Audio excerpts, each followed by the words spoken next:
Black the Name by D.B. Halpert. Narrated by the author, D.B. Halpert. Chapter 12. Ambushed. The first few hours of walking are silent, with only the sounds of distant forest creatures and the group's pressing steps into the soft turf underfoot. To Auburn's displeasure, the silence ends after the third hour of marching turns over, and through a wall of foliage, a line of stones is revealed in a curved path tangent to the groups. With a passing gesture, Chattel steps over the stones, explaining, "Beyond this point, we are unprotected by our mother and the blessing of Archangel." Auburn marches forward, almost with a smile, with the group returning to silence almost immediately after mentioning of the stones. The silence remains with them through the rest of the first day, with only distant sounds being the ever-present reminder of threats yet unseen, and night comes. Around a small crackling fire, on which a small bird roasts, the group of four and their escorts wait for their meal. The quiet is finally broken by a maddened Pearl. "All right, I'm bored. You said this trip would be dangerous."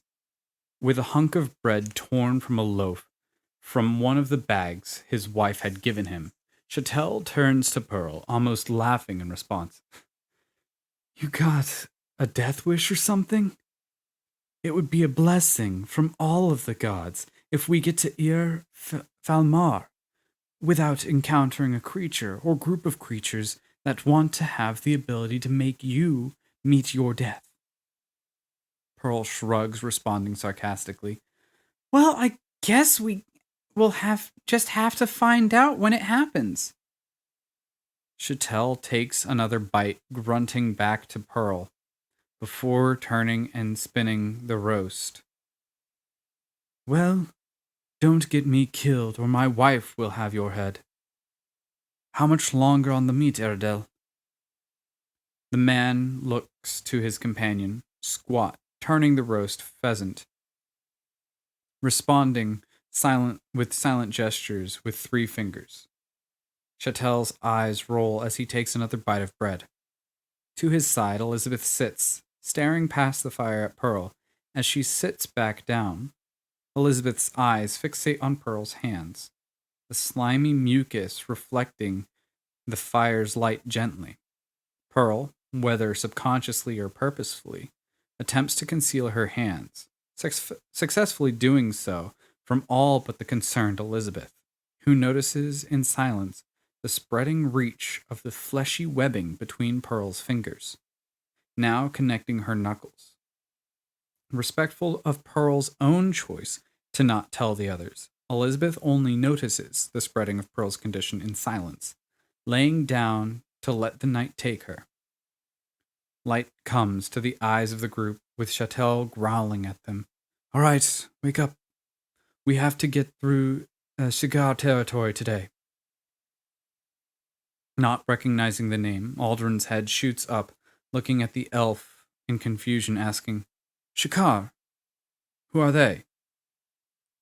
After more like what, honestly? Chattel explains, lifting a bag onto his shoulder. "The Shikar are a reptilian humanoid species that are exceedingly tribal and aggressive. In the past, elves tried to communicate with them, but we quickly learned that, like the goblins you met the other day, we are better off treating them as wolves." Knowing what lies ahead of them, the group gather their bags and, following the 2 elves, begin walking again through the woods. All around them, the soft sounds of nature continue as the day before, with the gentle trickle of a nearby stream finding its way among the ambience after the hour of walking reaches its end. With no hint of any perceivable nearby threat remaining the standard of the atmosphere around the travelers. Through a row of bushes, The trickling's source is revealed, a shallow, crystal-clear river cutting through a small clearing. A once-fallen tree stretches the extreme 30-foot width of the stream, carved flat on its top to form a bridge over the tumbling water, whose depth can only be guessed at from the glass-like clarity, granting little to no visual representation of how much lies between the water's surface and the large round stones below. Cautiously, Chatel and Eridel lead the group to the bridge, scanning the stones and bushes that surround the clearing while they help the others onto it. It is the moment the group reaches the middle of the bridge that several forms burst into the clearing, revealing themselves to the surrounded party. On either side of the bridge stand 4 aggressive reptilian humanoid figures, 3 of which on each side stand holding drawn rudimentary bows aimed at the elves over the river. With each set of 3 stands a 4th figure with a gnarled wooden staff. With the staves, the 2 reptilian men stand apart, as well as their black scales and long serpentine necks that bend forward, hissing strange sounds that to the shorter, green-scaled men, whose necks sit like those of a muscular humans. The slow, encroaching steps bend the approaching figures as though they slither across the ground, a motion that, along with their sudden appearance, stiffens the surrounded targets of their ire.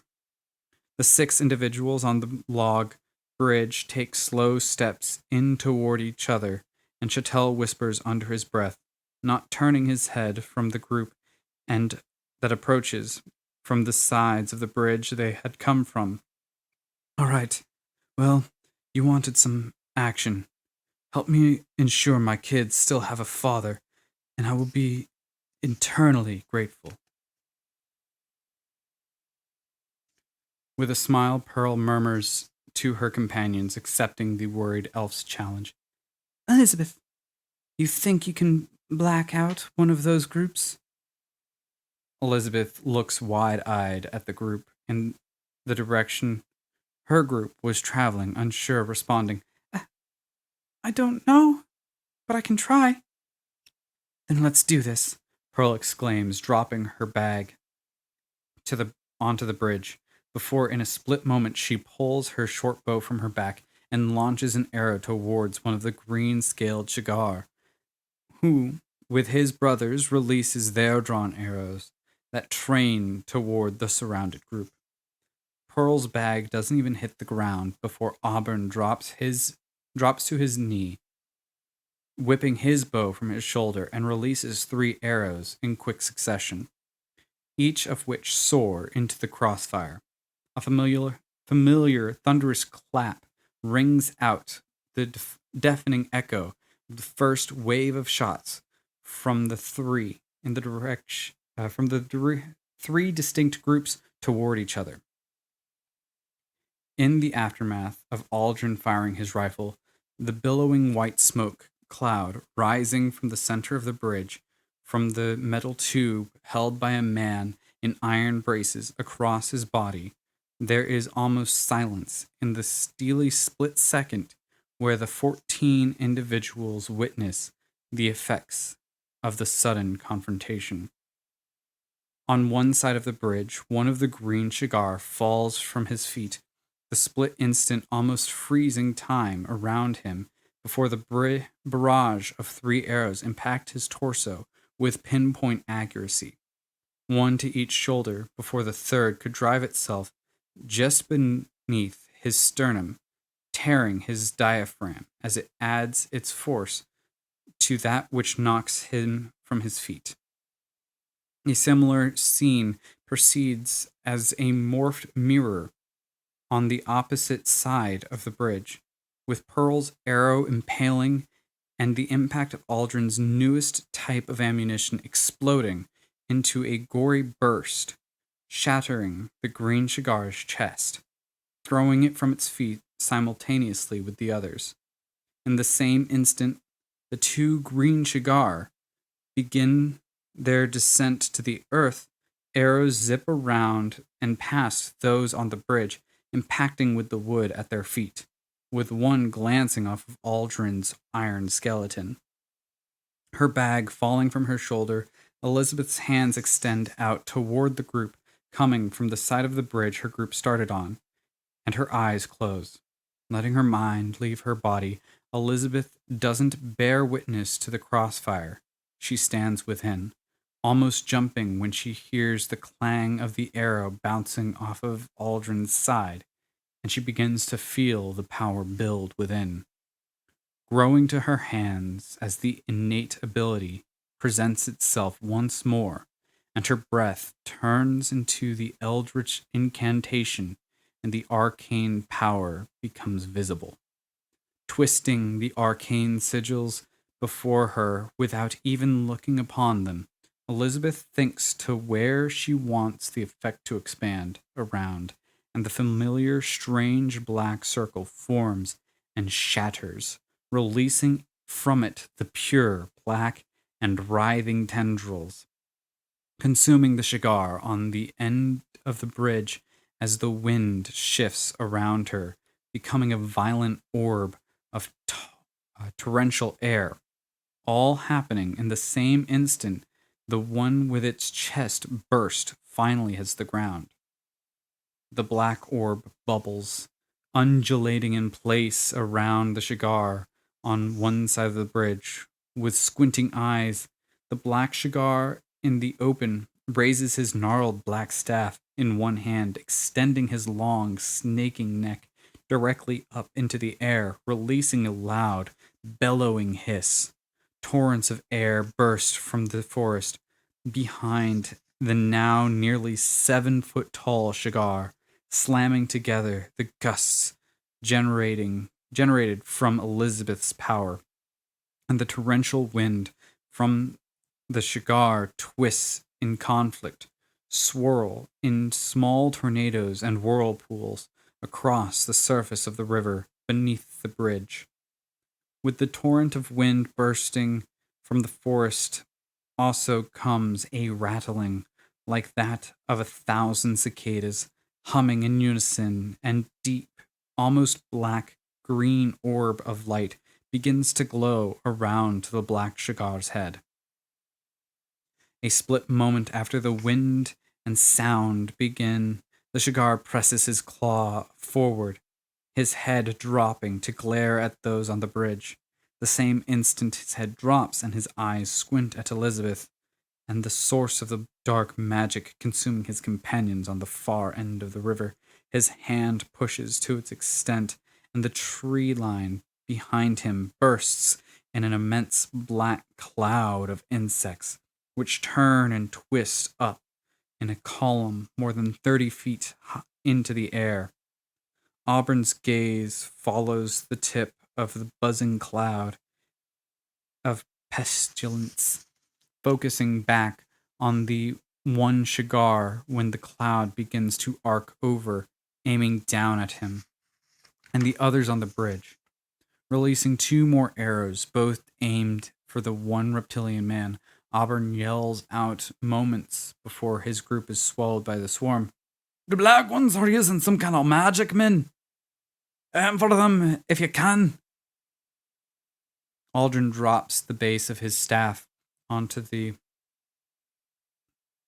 wood of the fallen tree bridge, and spinning his look to the other side of the bridge from the orb of darkness, he raises the rifle again, pulling the trigger. The thunderous clap rings out at the very moment that the outer edge of the swarm pierces down, the white smoke billowing out to have no effect on the insects who tossed around by the swirling of the wind created by the pressure shifts from Elizabeth's immense power and use. And the insects begin biting and stinging, all within their swirling vortex. Pearl spins to look in the same direction, as Aldrin and Auburn, but with the swarm surrounding her, begins swatting at the insects to desperately attempt dispersing them. The two green reptilian men burst from the edge of the black, undulating mass. Panicked, they stare into the distance for a split moment before turning their attention back upon the intruders upon their lands. Drawing their arrows back, the two release the missiles once more at the gathered group on the bridge. The arrows join a pair of similar make shot from the other shore. In tumbling to the side, the torrents of air and insects knocking them away into the stream. Reloading his rifle, Aldrin turns to Elizabeth, the young girl covered in large, stinging insects, straining to focus on maintaining the black sphere. Moments before he drops the butt of his rifle again onto the bridge to compact the powder, Aldrin watches as Pearl, without a word to her companions, leaps into the water. Two arrows lodged in his leg. The black Shigar twists his long neck in pain, keeping his focused eyes on Elizabeth's small form. Another thunderous clap from the rifle rings out, accenting the conflict as the two elves escorting the group follows Pearl's lead, leaping into the slow rolling river below. The two, witnessing the conflict, watch in the slow moments after the third gunshot. Elizabeth's figure becomes completely obscure by the barrage of insects. The swarm is too much for the young teen to handle, as her concentration breaks and the black orb collapses upon itself, returning to the nothingness from which it was produced, and the torrential air and pressure stills, becoming subject to the gusts from the forest and the black Shigar's magic. With the black sphere gone within its area, is revealed the second black Shigar, no longer standing, no longer breathing, with icy acid burns scalding the entirety of its form. The third rifle shot finds its mark, impacting the remaining black Shigar, throwing him a step back, where his gaze grows, able to look upon the body of the other. Anger boils out in a yelling hiss, and the monstrous humanoid extends its head upward. Opportunity in sight, Auburn's bow draws back and quickly releases two more shots. And through the cloud of insects, the arrows find purchase in their target. One in the chest, and the other in the long serpentine neck of the black Shigar. The black, gnarled staff falls to the ground slowly, the air coming to a still silence, eerily similar to the way it was before the ambush. And Aldrin again turns to Elizabeth as he drops the rifle's butt to the wood bridge, compacting his black powder. What Aldrin sees is not what he wanted to see when his eyes fall upon Elizabeth. On the other side of him, from the falling black Shigar, she too falls, and the silence in the forest is accented by the soft trickle of the river, the clack of the staff hitting the stone, and the rifle butt hitting the bridge. The drain of using her magic bears heavy on Elizabeth, and the toxic venom from the thousands of stings she has suffered drops her to her knees. She barely holds herself from falling further with her hand, while looking with soft eyes up to Aldrin. Their leaders slain, the four remaining green Shigar release screeching yells, throwing their bows to the ground and drawing from their sides short, curved swords with wide, serrated blades, and they step toward the outsiders. The two, scorched by Elizabeth's magic, leap into the water, beginning their rapid chase after Pearl and the two elves, their serpentine bodies propelling them much faster than their targets can swim. The other Shigar leap onto the bridge, charging Elizabeth, Aldrin, and Auburn. Quickly, another shot rings out from the rifle, with a thunderous clap releasing the billowing white smoke and sending its shot into one of the Shigar's shoulders, throwing it spiraling off the bridge. Without missing a beat, the Shigar's attention shifts and its pursuit becomes that of Pearl and the elves. Similar to the Shigar, Auburn's bow finds its place on the bridge to his side as his sword is drawn from its scabbard. Two blades clash, one a hand and a half against what is seemingly a serrated and curved butcher's blade. Aldrin again turns to check on Elizabeth, and the clang of the swords clashing rings out in time for him to see her push herself from the bridge into the water. Seeing the Shigar going after Pearl, Elizabeth's drive to protect her friend overcomes her pain. The running water is cold when Elizabeth contacts it and is submerged by the fall. The already swelling welts from the stings that cover her burn with the temperature change of warm air to cold running water. But still, the drive to protect her friend pushes her. Under the water's surface, Elizabeth expels her breath in a commanding yell, "Stop!" Muffled by the water, the sound that barrels forth is that of a cracking bone. Power begins to surge again around Elizabeth, causing the water near her to burst, creating a pocket of dry space in the river for her to stand, as though she is the center of a large, invisible boulder that splits the river around her. From her back, tearing two holes into the top given to her by Val, the two black skeletal wings painfully extend from beneath her shoulder blades.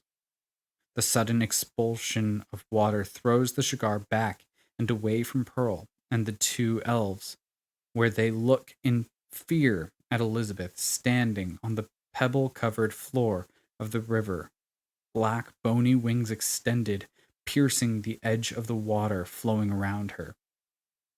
Panic instills itself into their eyes, and the three, swimming away, yell out several terrified syllables of their tongue.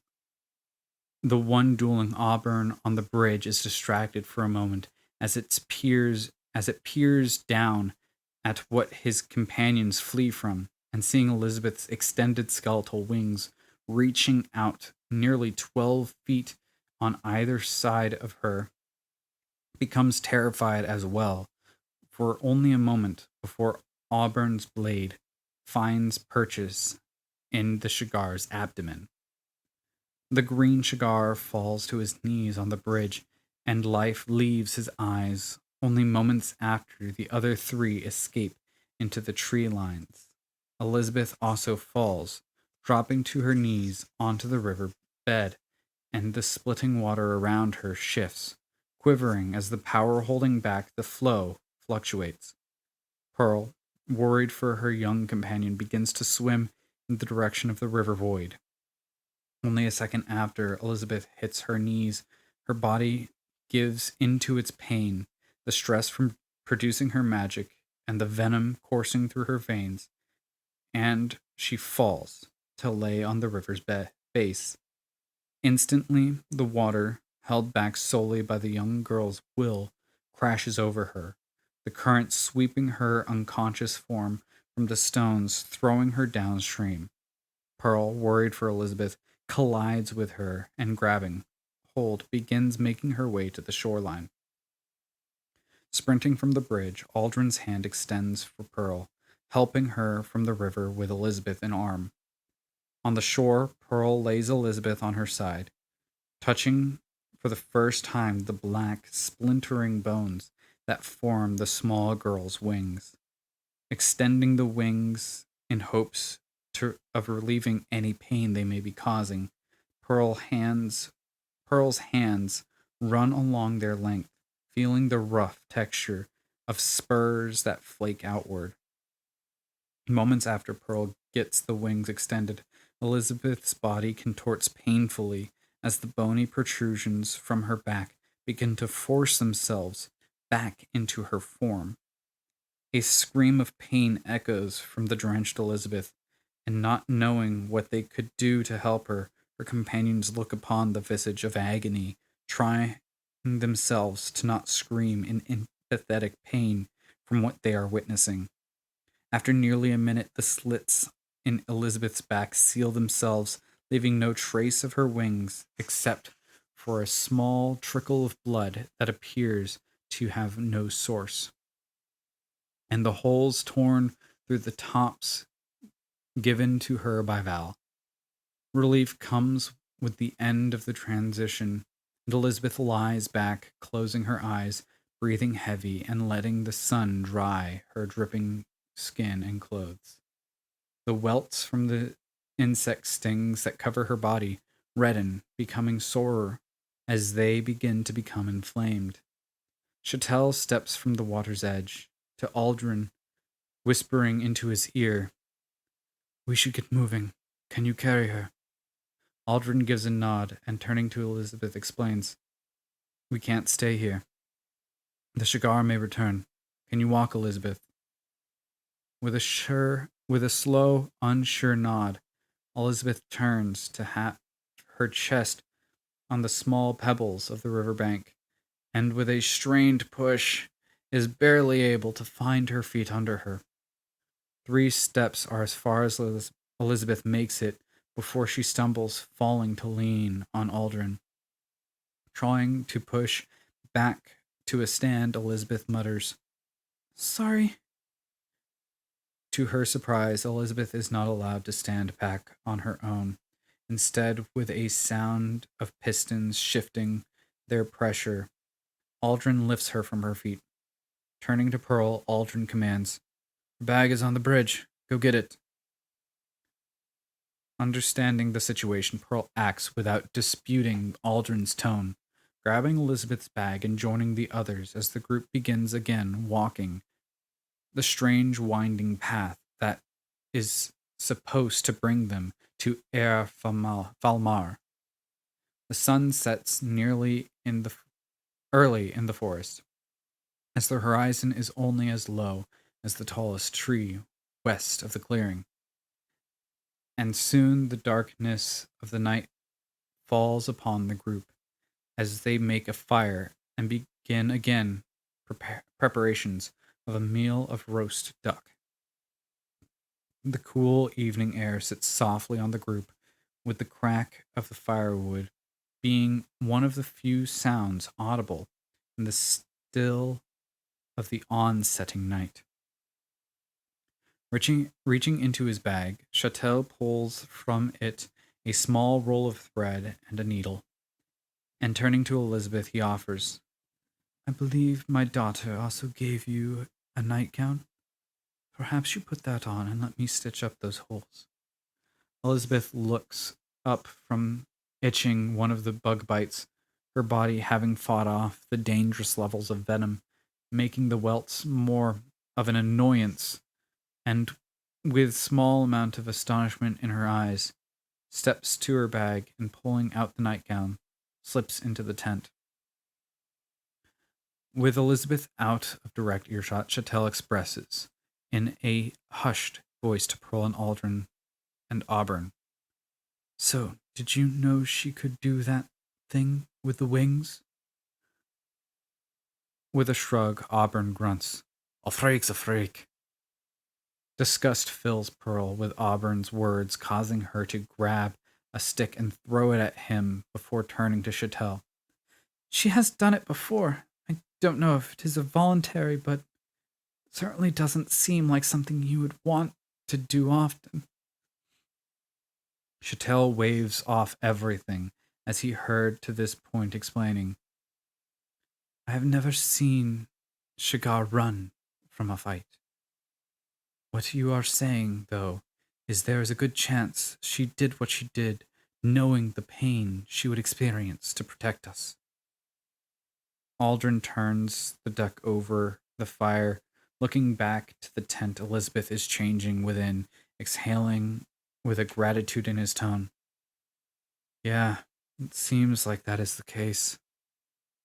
Almost in the same moment Aldrin's words stop, Elizabeth emerges from the tent, draped in a soft sleeping dress decorated with a dark pink, almost purple floral pattern, and she hands the tops to Chatelle while simultaneously slipping the trousers into her bag. Being in a soft sleeping gown again after the long journey through the plain of undeath and having been given actual clothes fills Elizabeth with an almost overwhelming feeling of vulnerability. And stepping to Pearl's side, she sits down sheepishly, trying to shift her mind away from her memories. Aradel, who has been quiet the entirety of the journey, only speaking to Chatelle in short moments to confirm paths, stands when Elizabeth sits. Silently, he steps to the young girl's side and, dropping to his knee, offers to her a bowl filled with a strange green paste, saying, in an unexpected, deep, and smooth voice, "This should help with the itching."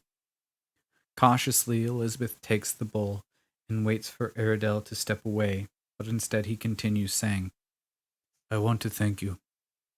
You know Val, Chatelle's daughter, but you didn't meet my fair. Because of you, she still has a father. Thank you." The log of the fire cracks and collapses upon itself, asking to be fed a fresh piece. Over the silent expression, Elizabeth stares to Aradel with unsure of how or if she should respond.